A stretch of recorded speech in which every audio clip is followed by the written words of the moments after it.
அஸ்ஸலாமு அலைக்கும் ஃப்ரெண்ட்ஸ். இன்னைக்கு நான் பிரேக்ஃபாஸ்ட்டுக்கு ரொம்ப டேஸ்ட்டான இந்த குழிப்பணியாரம் ரொம்ப ஈஸியா எப்படி செய்யலாம் அப்படிங்கிறத இந்த வீடியோவில் பார்க்கலாமா?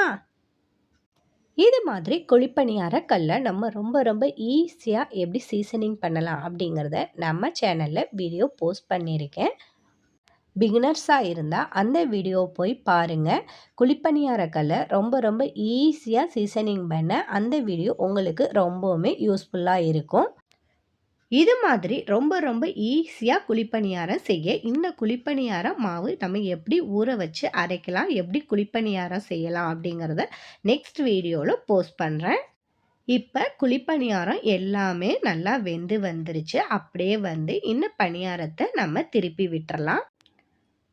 உள்பகுதியும் நமக்கு நல்லா வெந்து ரெடி ஆகட்டும். குழிப்பணியாரம் வெந்து வரும்போதே பார்க்கும்போதே ரொம்ப சூப்பராக இருக்குது. பாருங்க, ரொம்ப டேஸ்டான குழிப்பணியாரம் நமக்கு ரெடி ஆயிட்டிருக்கு. யாருக்கெல்லாம் இந்த குழிப்பணியாரம் பிடிக்கும் அப்படிங்கிறத மறக்காமல் கமெண்ட்ஸில் சொல்லுங்கள். வாங்க இப்போ எல்லாரும் இந்த குழிப்பணியாரத்தை டேஸ்ட் பண்ணி பார்க்கலாம்.